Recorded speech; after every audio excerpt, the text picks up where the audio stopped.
Mga kasolar, ito na nga at dumating na yung bangkang susundo sa akin papunta sa Sitio Lagyo sa barangay Cagsi-3 ng Mauban, Quezon.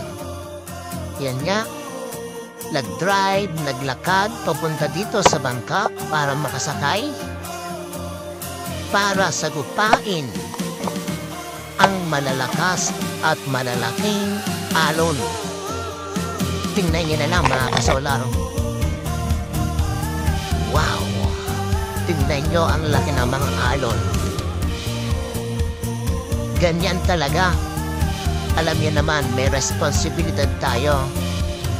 Kahit na kakatakot, nakakanginig ng tuhod, susuungin natin. Kasi maraming umaasa sa inyong kasolar.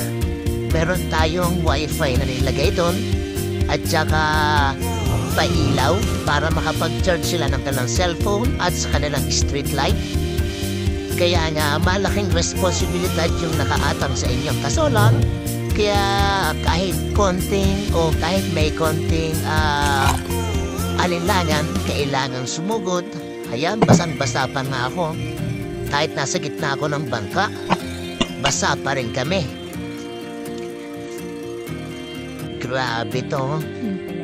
Pero pagdating ko na dito, lakad rin na ang medyo malayo-layo, ilang kilometro din, para maapunta dun sa ating pupuntahan. Dapat ay maayos agad ang ating solar power system dito sa ating lugar na pinuntahan. Ito yung elementary dito sa Lagyo. Ayun, ang elementary school nila. Oh.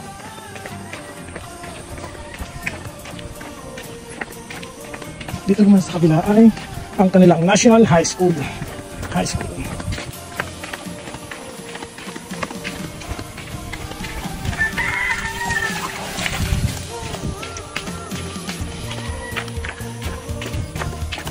Ginagawa ng high school.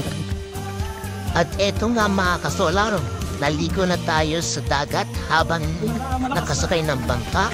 Eto naman, inabot naman tayo ng ulan habang naglalakad.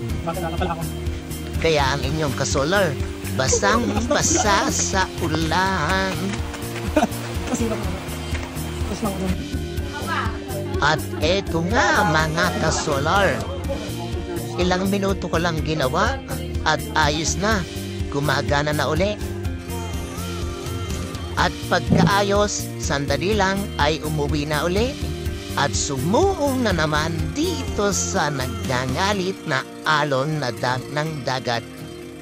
Grabe. Ganon talaga eh. Pag may responsibilidad, huwag mong iiwanan, huwag mong tatalikuran. Kailangang may sakripisyo tayong ilaan mga kasolar. Hindi yung laging sa una lang tayo magaling. Kapag nandiyan na, pag sa tingin mong hindi na maganda, ay iiwanan mo na. Hindi ka na ng buhay mga kasolar. Kaya nga, sabi nga, di ba?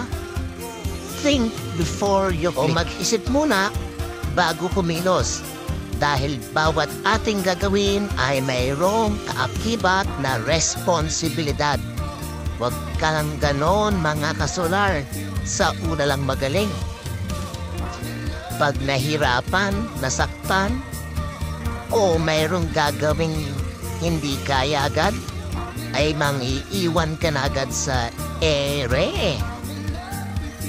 O nga pala mga kasolar, meron nga pala akong bagong life vest sa aking bag. Hindi kasi ako marunong maglangoy. Pero sugod pa rin tayo para sa responsibilidad. Dahil basang, okay mga solar, basang-basa tayo. Kaya ngayon, kapalit ng damit. Ang lakas ng alon, ang tataas. Ang bilis pa namin. Kaya ito, ang bilis namin, siguro mga 10 to 15 minutes lang. Nakauwi agad kami dito sa Bantigi. Nakarating pala, hindi nakauwi. Ay nako. Ang galing namin. Ang bilis ng biyahe. Ang bilis ng biyahe namin. Okay. Uwi na. Pagpalit na kami ulit. Siyempre lang ang video pati pagkapalit ko ng shirt. Okay.